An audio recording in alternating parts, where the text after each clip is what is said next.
today's video ay for the cooking area naman tayo.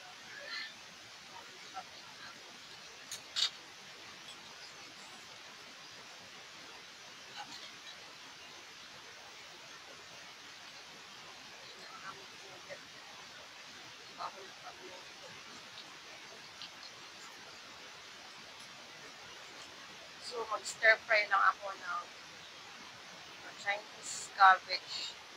As ito yung aking isa. And then, egg lang aking lalagay. Kagaya sa niluluto ko sa aking mga amo noon. Sa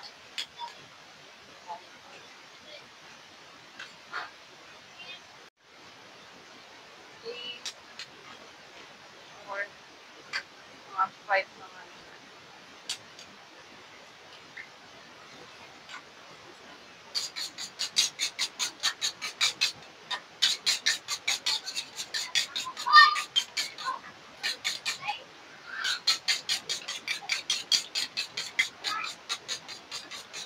Oli! Ayan, sinasaway ko yung mga bata. Oli! No? Ina mo! Ayan, no? Naglalaroan yung milk at saka yung alcohol. Ay, nako. Kita nyo naman yan. So, minsan, ayaw ko hayaang kung ano nung ginagawa ng mga ikas. Verso dide, ito yung kimag. Pink dide. Kung nahayaang puro laro na lang sila kasi ibang ginagawa nila, hindi na talaga laro. Discussion sila sa gagawin nila. So, ito naman yung ang ulam ni Kuya. Ito, Dory. Dory ba ito? Yeah. So, ano ko muna? So, po muna sa dito. Frozen.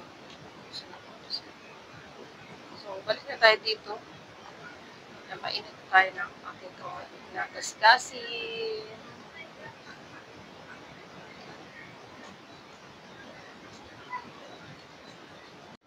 Mag-start na tayo dito sa aking lutuin. So, mantika.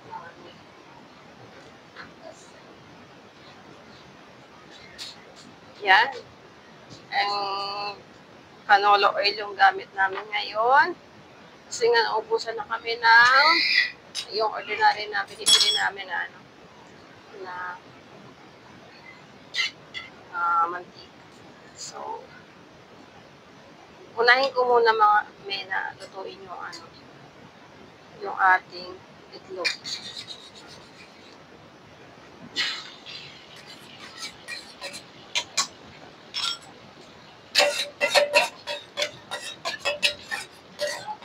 Simutin natin.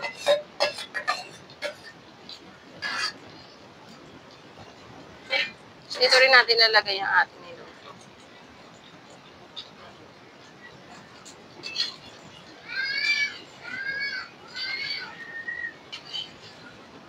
Ganyan lang yung mga niluluto ko, mga pagkain ng aking mga Chinese na amo, mga stir-fry vegetables, tas soup. Yung soup ko naman, pag wala na talaga choice is, nagaganto rin ako ng itlog, tapos, siyempre hanguin muna natin yan, tapos mag-igisa ako. Nalobat yung aking microphone mga miss. So, ayun nga, yung sabi ko ay mag-stir fry din tayo ng kamatis. Lagyan ng tubig, and then, nilagay na yung itlog. So, yung tubig natin ay basta may tubig lang. Huwag lang marami. Huwag din kaunti. Basta may konti-konting sabaw. Yun lang yung aking soup mga me. Pag naubusan na talaga ako ng soup na ihain sa aking mga amo noon na Chinese. So, yung itlog importante talaga para sa akin dahil marami marami akong paggagamitan. So, dito ay nagsasalita ako mga me, pero wala na talagang yung aking mic, na lobat na yata yung aking mic. Tinignan ko, wala talagang sound itong aking video. Para kako, hindi na ako mag voice over. So, ayun na nga. Dito na tayo sa ating niluto. Set aside na muna natin yung ating egg. Maglagay ng ulit ng mantikang kaunti lang para naman igisa na natin yung ating bawang. Yes, ang ating bawang mga me. Unahin natin. So, doon, pag naluluto ako ay bawang lang yung talaga yung panggisa ko. So, dito sa atin ay marami bawang, sibuyas, kamatis, mga ganyan-ganyan pa. Doon ay bawang lang yung aking pinapanggisa. Siyempre, din na nakikita ko rin pag nagluluto noon yung nanay ng aking amo na lalaki bago siya umalis. Ayan. So, pagka medyo lumabas na yung aroma ng ating garlic ay ilagay na natin ating Chinese cabbage. So, marami na siya tignan mga me, pero pag naluto na siya ay kaunti lang naman yan. So, isang buo na Chinese cabbage yan mga me. So, yan lang ang lunch ni Daddy. Aming dalawa. So, dito pala magstay yung father ni Daddy kasi nga ayun na nag-cataract operation. So, babalik din siya bukas kaya dito na lang siya sa bahay na mas malapit doon sa ospital. So, ayan na ang ating cabbage. Haluin lang natin, mekos lang natin yan mga may ganyan lang naman. Tapos, pinch lang ating asin. Asin kaunti lang talaga mga may para hindi siya maalat. And then, itong soy sauce naman na bean soy sauce yung ating gamitin na pang Chinese din naman mga me. Ito maganda kasi na ito may lasa-lasa na siya mga me. Ayan, dyan pa talaga ako naglagay mga men. Butas din naman yan sansay ko. Kakaunti lang din, wag na masyadong madami kasi nga para hindi rin siya umalat. Kasi itong soy sauce nila mga me ay timplado na siya talaga. May lasa na siya talaga. Ayan. Mekos na rin natin yan para maluto na. Ayan. Hindi na need na tayo maglagay mga may dito ng tubig dahil nagtutubig naman ito siya. So, yun din ako nag-video ng aking daily routine ngayong araw mga me. Kasi yun din naman ang ginagawa ko araw-araw. Eto, luto-luto na lang din muna tayo ng simpleng luto lang mga me. Pakita ko sa inyo yung aking lutong gulay ngayon. Paminsan-minsan lang ako magluto na ito mga me. Hindi siya araw-araw. Pag meron lang nabili si Daddy na cabbage or kahit anong exist na mga food vegetable dyan na kailangan kong lutuin kasi nga pag hindi ko na naman niluto yan ay magtutuyo na yan dyan sa ref. Pag nasipagan si Daddy gagawin na naman niya yung lumpiang gulay. Ayan. So far marami kaming lumpiang gulay dyan sa ref kasi nga pinagagawa ni Daddy nung may stock kaming carrots at saka kalabasa, yun, ginawa niya rin niya. So, kaya naman, wala akong makitang mailuto sa rep mga may ubos na talaga yung stock namin. Yung natira na lang ay yung isda ni Kuya. And then, meron pa naman pala doon na galunggong pero frozen. So, matagal pa siyang ito. So, ito na lang ang naisip kong lutuin kasi nakita ko may gulay na binili kahapon ang aming Daddy. So, ayan, nag-stir fry na lang tayo ng gulay. So, tingnan nyo mga kami, nagtubig na siya. So, paanohin lang natin ng tubig. Bawasan ng konti. Bago ilagay ito. So, ilan na ang ating egg. Lagay na natin. Saglit lang ito mga kami at patayin na rin natin ng apoy agad para okay lang na ito yung may tubig-tubig pa para may sabaw-sabaw na konti. Pero ako ay mas gusto ko yung medyo walang sabaw-sabaw. Nagtutubig kasi itong cabbage natin. And then, lagay na natin ang ating spring onions, mga me. Alam niyo ba yung spring onions ko ay first harvest ko ito, mga me, sa aking tanim. Ayan, tinanggalan ko na ilagay natin dito. Perfecto. Ang bango talaga, mga me. As in, ang bango-bango niya. Ilagay ito sa ating, perfecto sa ating niluluto ngayon. Ayan, ang bango. Pag hinahalo ko ito mga may grabe na babanguhan talaga ako. Buti na lahat nakatanim ako ng 2 puno ng spring onion. Hindi ko siya tinanim na sa seeds mga may puno lang talaga para naman putol-putulin ko na lang pag kailangan kong gamitin. Okay na yan mga me. Hindi na natin kailangan lutuin pang masyado yung mga anik natin nilagay dyan. So, ayan na. For plating na tayo mga me dahil feeling ko darating na talaga si Daddy at si Kuya ay gutom na. So, kailangan natin nang lutuin yung isda ni Kuya. Diba mga me? Tignan nyo naman. Ang kanyang fresh na fresh yung ating spring onions from the yard. Sa ating, ano pa yun? Nilagyan ko ng paso. Ayun, sa paso. Parang takam na ako mga me sa amoy niya, pero hindi ba naman ako nagugutom pa. So, ayan naman. Natuwa lang ako at namimiss ko magluto ng mga ganto-ganto mga me. Paminsan-minsan ay namimiss ko rin yung aking trabaho noon sa Hong Kong bilang isang kunyang / a little bit tutor. So, ito na yung yung isda mga me. Ilagay natin na crispy fry lang mga me. Huwag natin damihan ng ating crispy fry kasi templado na rin yung crispy fry. Maalat yan. So, ayan, ganyan lang. Huwag natin damihan yung pagkalagay mga me. Yung sakto lang para naman hindi maalat sa panlasa. And para masobrahan naman yung ating mga anak sa asin. Diba? So, sakto-sakto lang mga me. Himasi-masi lang natin yan yung ating crispy fry para manuot yung lasa. And way nakasalang yung ating niluluto ay hugasan na natin syempre yung ating pinagamitan para naman hindi na magkalat dito sa lababo. O, diba? Hindi na sabay-sabay yung hugasin. So, talagang mas maganda kaya tignan ang ating lababo pag walang nakastack na mga hugasin. At wala rin naman maghuhugas niyan kundi tayo rin naman. O, ngayon ay paminsan-minsan si Daddy naghuhugas din naman siya ng mga plato. Yung pinagkainan namin kaso nga lang hindi niya masyadong nililinis yung aming lababo. Kaya inuulit ko ulit yan. So, no choice tayo yan para gawin yung ating gawain. And ayun, linis-linis para naman di tayo dapuan ng kung anik-anik dyan. Likot-likot ang aking camera. So, yung cellphone ko mga may dito sa aking leeg. Alam nyo ba? Diba? Parang hindi na maghawak-hawak ko sunod-sunod dun sa aking stand na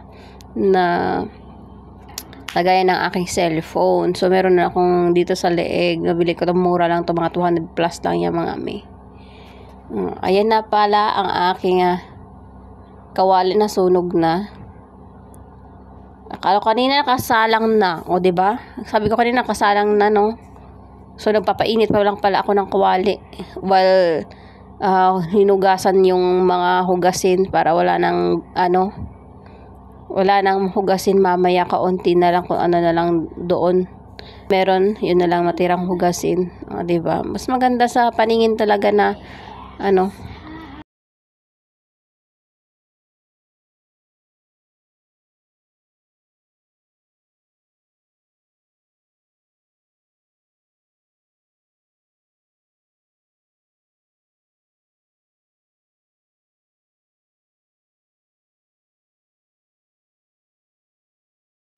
nagkakalawang na siya and naputol na, kaya yung taas niya mga may ay intact pa talaga at medyo bago-bago pa, pero yung legs niya ay ayun, naputol na talaga. Pero sa kabilang legs na mga may ay hindi naman sa sira, hindi pa naman siya kinalawang siya pero hindi pa naman sira. Siyempre matagal na rin naman, mag 2 years na yan yung mga may and laging nababasa, kaya ayun, huli ko lang napansin mga minayan na sira na yan dun pala sa lagay ng mga sabon, yan dyan galing yung tubig kasi nga't lagi tayo naghuhugas ay yung basa dyan tumutulo doon. So ayun na siya, nagkalawang na talaga at putulan na. So, sayang pa naman mga may itapon. Saka na lang pag may nabili na tayo, may extra na tayo. So, ayun nga, balik na tayo doon sa ating niluluto mga me. Tago na natin Canola Island mga me. Kasi naalala ko mga me, ay bumili na si Daddy kahapon ng 1 galon na mantika. Yung stock namin dyan ay for emergency mga me, pag naubusan na talaga kami. Ayan. Nasunog na yung aking gasgasing kawali. Syempre ilagay na natin yung itong isda at nagugutom na yun si kuya kasi medyo hindi siya matagal-tagal to mga me kasi nga kailangan pa natin maluto yung loob niya. Ayan. Minsan nagluto ako na ito 2 beses mga me ay naku, hilaw na hilaw talaga yung loob niya. At si kuya ay sarap na sarap sa kain. Buti na lang hindi pa niya nakakain yung parting loob. Kaya niluto ko ulit. Ay nako. Kasi minadali ko nga mga may kasi nga nagugutom na si kuya. Ayun. So, di dapat talaga madaliin yung pagluluto, no? Para maluto yung loob. Tapos kailangan tusok-tusukin mo yan. Para naman pati yung loob ay maabot ng apoy. Init ng apoy. Maluto. So, ayun. Lang naman ang i-share ko sa inyo for today. Mga luto-luto cereal lang ngayon. Aking ginagawa. Although, ang dami kong ginawa mga may kung na-videoan ko kanina. Anuhan ako mag-video mga may kasi nga kailangan ko tapusin.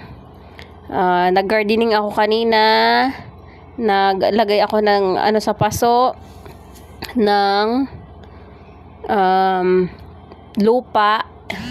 Yung sinasabi kong paso mga may ay yung pinutol ko na galon ng mineral water. Yun mga may. And then nagputol ako ng sanga ng mulberry para naman maitanim ko ulit. Kasi nga yung mulberry namin doon sa likod ay hindi na masyado na mga maliliit na talaga mga may. Ewan ko bakit. Baka nagtampo. So, chinecheck ko ngayon yung mga notebook si kuya at papalitan yung kanyang books. And biglang dumating itong si Daday. Akala ko ay si kuya. Si Daday na pala. Andito na pala sila kasama yung kanyang father. Tapos ng operation, balik sila bukas. So, ito na rin yung ating nilulutong ulam ni kuya, yung isda. Ayan. Malapit na rin ito maluto mga may. Baliktad-baliktarin natin at tusukin sa gitna para maluto yung gitna, no? Para hindi na maghilaw-ilaw ulit. So, ayan lang naman. Ayan, at akit tayo sa baba. Ay, baba. Akit sa baba. Akit sa baba. Ayan, sa taas mga may. Ano ba yan? So, ayun. Dito tayo dadaan para laktod. Charis. Etong shell ng ating itlog ay ilagay natin dito sa aking mga pasok-pasok dyan. Ayan yung sinasabi ko sa inyo mga may. Kahapon, hindi ko na siya na-videohan mga may. Nag-harvest na ako dito ng aking alugbati. So, nagsigang ako hapon. Yan aking nilagay na gulay. Hindi ko na masyadong niluto. Ang dami kong nakuha dyan mga may. Yan lang mga may. Ang dami kong kuha ng mga dahon. Kasi bagong usbong yan. So, meron pa naman. Mas maganda yung ganito mga may. Hindi na siya nag-vine. Tapos, ayun ba, hindi na siya gumagapang. Kunin mo na agad mga may para naman di na gumapang ng malawak. Diba? Gusto kong ganyan lang. Ipitas-pitasin na lang siya. Parang sundin yung mga dahon niya para hindi na siya. Kasi walang pagkakapitan kasi dyan mga may.